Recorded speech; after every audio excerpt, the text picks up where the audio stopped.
네, 생활 속 법률 지식, 일상생활에서 우리가 알고 있으면 좋은 법들을 좀 쉽게 풀어주는 코너입니다. 알아두면 쓸모있는 신박한 법학 지식, 박주희 변호사 나오셨습니다. 안녕하십니까? 네, 안녕하세요. 자, 오늘은 말씀드린 대로, 예고한 대로 저희가 그 침수 피해, 이번 집중호우 때 피해 입은 것과 관련된 얘기를 또 준비해 봤는데요. 일단 첫 번째로요. 조금 전에 그 집계가 하나 나왔더라고요. 네. 지금 이번 집중호우 때문에 피해 입은 차량들, 침수 차량들 9,000대라고 합니다. 9,000대. 엄청 많은 숫자인데 이 뭐 보험사에 뭐 다들 접수를 하셨겠고. 네. 이번에 이 피해 입은 경우는 뭐 대부분 다 보상이 아마 되겠죠. 침수 차량들요. 네, 이게 보상 여부는 사실은 네. 가입하신 이제 자동차 보험을 좀 살펴봐야 되는데요. 보험, 네. 그래서 보험 가입 여부랑 특약 여부에 따라서 이제 보상 여부가 달라질 수 있습니다. 그거 뭐 자차 보험 들면 다 되는 거 아닌가요? 네, 보통 이제 자동차 보험에 이제 자차 보험으로 들고 계시는 분들이 많으신데, 네네네. 근데 특약이 있어야 됩니다. 어떤 특약이냐면 특약? 예. 단독 사고 손해 보상 특약이라는 게 있어야 되는데요. 뭐 예를 들면 이번처럼 주행 중에 침수라든지 예. 아니면 전봇대에 부딪힌 것처럼 이 단독 사고라고 하는 거는 자동차와 사고가 나지 않고 다른 사고가 났을 때 네네. 이제 보상하는 특약입니다. 그래서 이번에 침수 차량 같은 경우는 보상을 받기 위해서는 자동차 보험에 이런 단독 사고 특약이 있어야지 보상을 받으실 수가 있고요. 만약에 이런 특약이 가입되어 있다라고 하시는 분들 같은 경우는 침수로 인해서 내가 뭔가 자동차가 파손됐다라고 했을 땐 수리비. 근데 수리비가 현재 이 자동차 가액보다 넘어설 때 네. 그런 경우에는 사실 전손 처리를 해야 됩니다. 그렇죠. 그래서 전손 처리할 때는 실질적으로 이 자동차의 교환 가치 상당액을 네. 보상을 받으실 수가 있습니다. 네. 자, 여러분들 지금 궁금하신 거 있으시면 올려주세요. 이번에 집중 관련해서 뭐 피해 보신 분들 좀 헷갈리시는 부분들요. 9,000대라니 피해가 어마어마하네 하시고 반비님 보험도 가입 따라 틀리지 하시는데 단독 사고 특약이라는 게 체크가 돼 있으면 그러면 뭐 다 되는 거죠? 뭐 문제 없는 거죠, 차량들? 네, 보험이 이제 과연 이게 내가 보상을 받을 수 있는 사례인지도 한번 좀 살펴봐야 사례를 또 되는데 찾아볼 게 있군요. 근데 제외될 수도 있습니다. 네. 왜냐하면 보험의 원칙은 보험 사고에 있어서 그 보험 가입자가 뭐 고의라든지 과실이 명백한 경우에는 보험 보상이 제외되거나 제한이 될 수가 있는데 예를 들면 예. 내가 침수가 되었는데 창문이나 썬루프를 열어두어서 침수가 되었다라고 했을 때는 이런 사고에 있어서 이 침수에 대해서 고의가 있었다라고 봐서 이제 보상이 제외될 수가 있고요. 그러니까 물이 밖에서 들어차는 정도가 아니라 이제 문을 열어놔서 안이 다 젖어서 침수된 경우. 그리고 또 하나는 이렇게 지금 폭우가 내리고 있어서 네. 충분히 이제 침수가 예상이 되는데도 네. 침수 위험 지역을 운전을 하거나 거기다 주차를 해놨거나 아니면 진입하지 말라라고 이렇게 진입 금지 지역을 했는데 그걸 위반을 해서 진입 금지 지역에 가서 뭐 이런 침수 피해가 났다 했을 때는 이제 보상에서 제외가 됩니다. 그리고 또 하나는 네. 지금 이 말씀드리는 이제 단독 사고 특약이라는 거는 자동차 보험을 통해서 배상을 받는 거기 때문에 네네. 이 보상의 대상은 자동차 자체입니다. 네. 자동차 자체 수리비 또는 자동차 자체의 가액이지 그 자동차 안에 내가 굉장히 뭐 비싼 귀중품을 보관을 해놨는데 그 귀중품이 뭐 손실됐다거나 아니면 파손됐다거나 했을 때는 그 자동차 안에 보관되어 있던 물건에 대해서는 보상을 받으실 수가 없습니다. 자, 결론적으로 여러분, 내가 고의성이 좀 있으면 좀 어려울 수 있고, 그다음에 가지 말라는 곳에 갔으면 또 그럴 수 있고, 그다음에 불법 주차했을 경우도 그럴 수 있고요. 이방원님, 자차 한도는 얼마까지 10억짜리 차도 되나요? 요거는 보험사에 물어보시면 저희는 이제 법적으로 좀 이렇게 헷갈리는 부분들을 좀 짚어드리고 있습니다. 자, 근데 나는 보험을 애초에 가입할 때 뭐 믿고 했는데 내가 그거 알았으면 분명히 특약을 체크했지. 몰랐다. 그 방법이 없겠느냐. 뭐 내가 설명을 잘 못 들었는데 어떻게? 뭐 이런 거는 구제책이 없나요? 사실 보험을 가입을 하지 않았는데 보험에 대해서 보상을 받는 건 사실은 어렵고요. 네. 다른 방법을 좀 한번 생각해 보실 수가 있을 것 같습니다. 이번에 보면 예. 아파트 지하 주차장에 뭐 주차를 해놨는데 네네. 침수된 차량들이 많았잖아요. 엄청 많았죠. 이런 경우에 이 주차장의 관리자가 과연 이런 침수 대비를 충분히 했는지, 아니면 배수 시설이 적절하게 잘 설치가 되어 있는지 이런 부분 좀 파악을 해서 만약에 이제 건물 관리자가 제대로 뭐 대비를 못했다라는 과실이 인정되거나 아니면 주차장의 관리자가 제대로 하지 못했다라는 과실이 인정되는 경우에는 예. 뭐 주차장이나 뭐 건설에 이런 영업배상 책임을 한번 생각해 보실 수가 있고요. 이런 사설 주차장이 아니라 아니면 나라에서 관리하고 있는 뭐 이런 그 공공관리 주차장들 있잖아요. 네네네. 아니면 뭐 길가에다가 주차를 해놨는데 이게 침수가 되었다라고 했는데 무상 공용 네, 주차장 그렇죠. 이런 거. 그런데 예. 이제 법에 국가배상법이라고 하는데요. 국가배상법에 이런 영조물 관리 책임이라는 게 있어요. 영조물이라는 거는 국가나 공공단체가 공공의 목적으로 이 설치한 시설을 말하는데 네. 우리가 뭐 보통 사용하는 도로라든지 아니면 제방이라든지 이런 게 다 영조물에 해당이 되거든요. 근데 이제 길가에 세워두었는데 침수가 되었다. 근데 이 길가에 배수 시설이 제대로 하지 않아서 아니면 또는 뭐 그 다리가 견고하지 않아서 다리가 무너지면서 차가 침수되었다 하는 네. 경우에는 국가 배상을 한번 생각해 보실 수도 있습니다. 국가배상. 자, 그러니까 이제 보험 쪽으로 내가 애초에 가입이 좀 안 돼 있으면 그거는 좀 어려울 것 같지만 혹시 내 부주의가 아니라 다른 어떤 여건상의 상황상의 정황상의 것들이 뭐 건물의 뭐 구조랄지 뭐 등등해서 정황이 보인다 하면은 뭐 가령 영업배상 책임이랄지 국가배상법이랄지 이런 부분도 한번 신경 써 봄직하다고 하십니다. 자, 지금 유튜브에서만 지금 2,000 몇백여 분 들어가 계신데 예, 궁금한 분들 과실 없는 보험 청구의 면책료를 내야 합니까? 이게 혹시 답이 될까요? 과실 이거는 없는? 사실 사실관계를 좀 봐셔야 이거는 돼요. 사실관계를 좀 네. 구체적으로 올려주시면 저희가 또 한번 따져볼게요. 자, 근데 이런 경우가 최근에 있더라고요. 아니, 주차장이 물에 잠겨서 밖에다가 잠깐 차를 대놨는데 이게 침수 사례가 되면서 아니죠. 주차장이 물에 잠겨서 밖에 잠깐 차를 세워뒀는데 불법 주정차 딱지를 뗀 경우가 있다고 합니다. 바로 요 그래픽인데 영등포에서 있었던 일이거든요.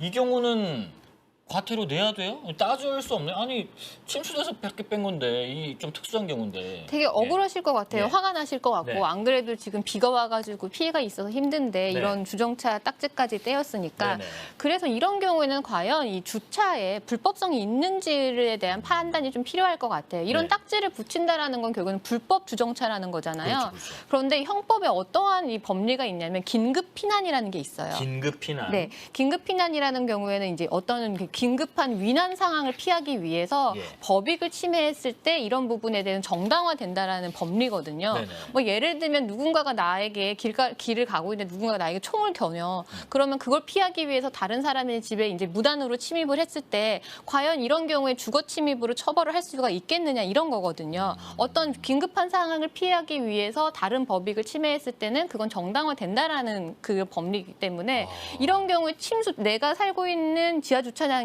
계속 이 침수가 되어서 예. 자동차를 거기다 대었다가는 자동차가 침수가 될 게 뻔하기 때문에 차를 빼서 다른 데다가 이제 주정차를 해놨다 했을 때는 저는 긴급 피난으로 볼 수 있을 거라고 생각이 되거든요. 예. 그래서 이거는 불법 주정차라고 보기는 조금 어렵지 않을까 그렇게 생각이 됩니다. 자, 법률사무소 제2 박주희 변호사와 함께 이번에 집중호 관련된 피해의 어떤 법적 분쟁 요소에 대해서 얘기를 하고 있습니다. 이방원님, 뭐 이거 뭐 혹시 제가 질문을 짠 게 혹시 나갔나요? 딱 이걸 물어보시네. 침수차 시장 유통 못하게 막는 방법 있나요? 안 그래도 이걸 좀 여쭤보려고 했는데 이렇게 한 번씩 물난리가 좀 많이 나면 심하게 나면은 중고차 시장에 매물들이 들어오는데 침수 이력 없음이라고 돼 있어서 샀는데 나중에 이상하다 차가 해서 보니까 이게 침수차 맞는 거예요.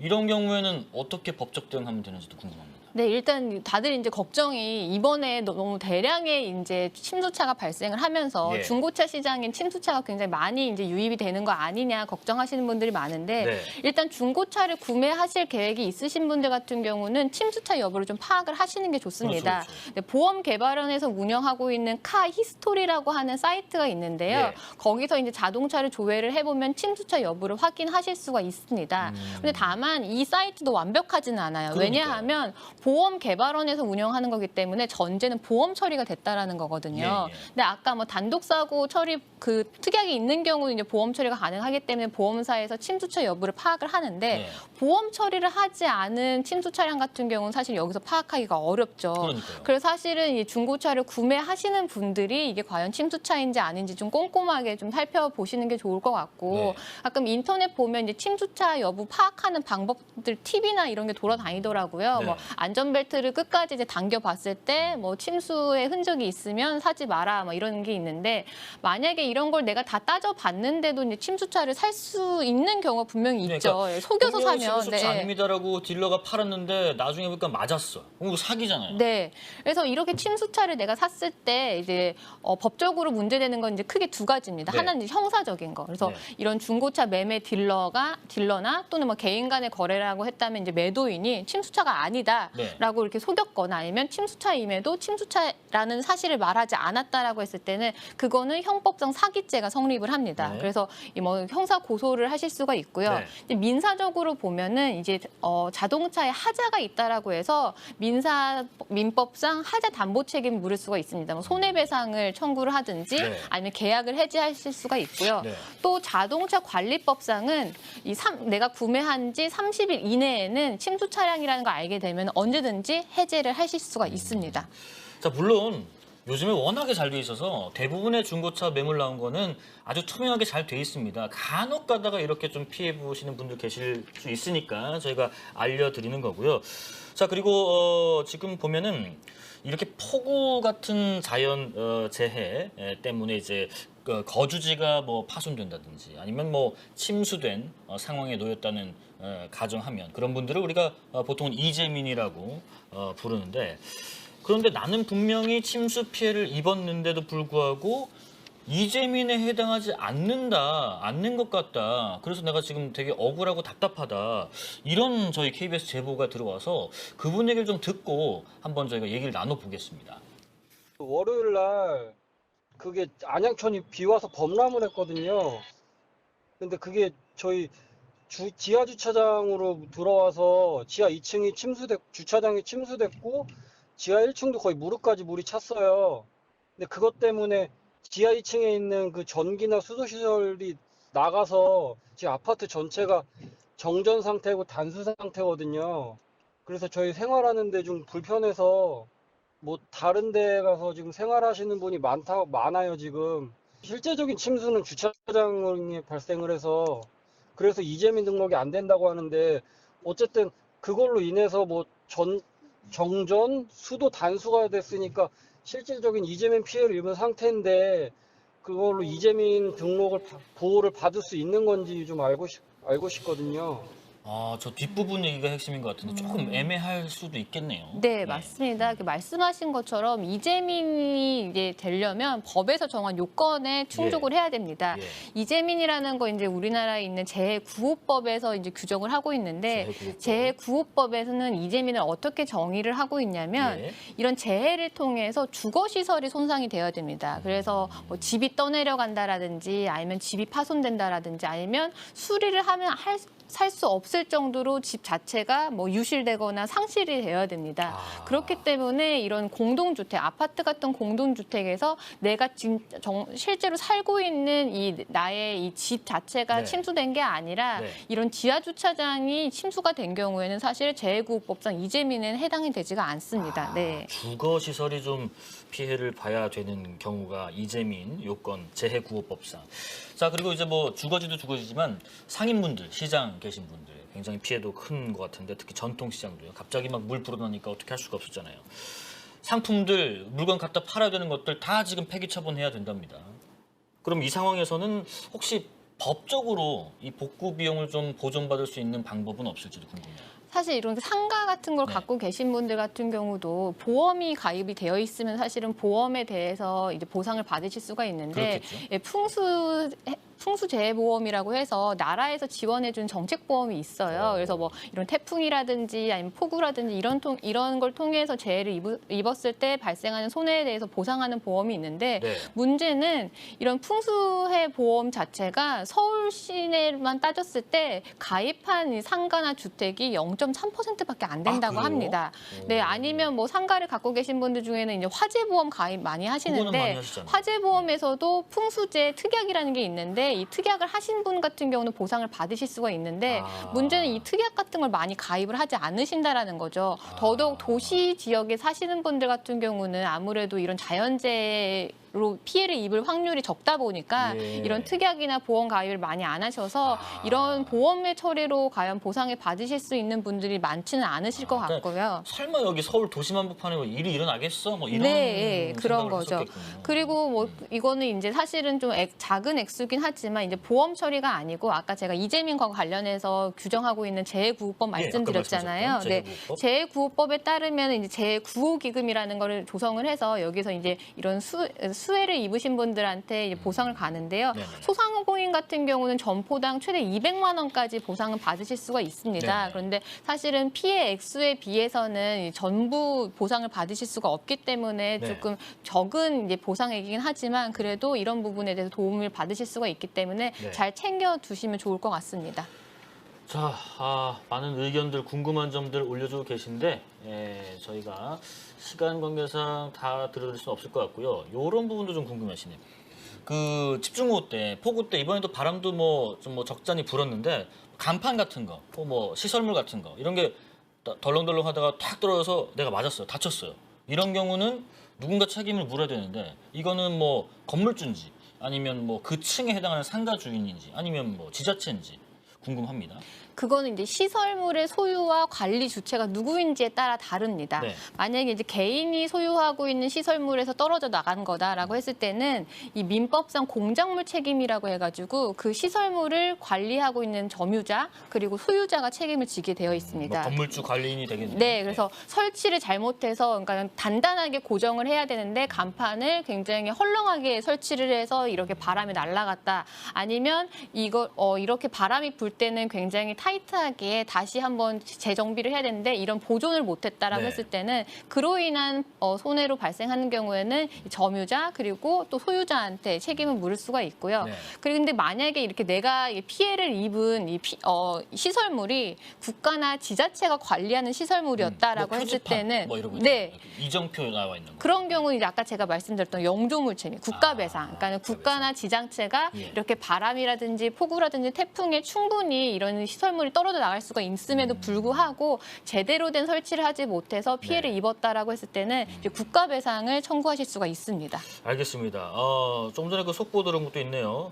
서울 계신 분들 퇴근길 즈음 다 돼가고 있는데 3시 반부터 조금 전부터 올림픽대로 가양대교에서 동작대교 구간 양방향 차량 통제했다고 합니다.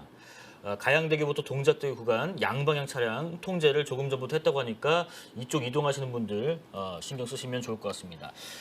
자, 박주희 변호사의 알쓸신법 오늘 그 집중호우 때 입었을 피해 여기에 어떤 법적인 분쟁이 있을 때 어떻게 해결하면 좋은지 알아봤고요. 잠시 후에 8분 MG도 집중호우 관련된 소식 위주로 한번 살펴보겠습니다. 오늘 고생하셨습니다. 감사합니다.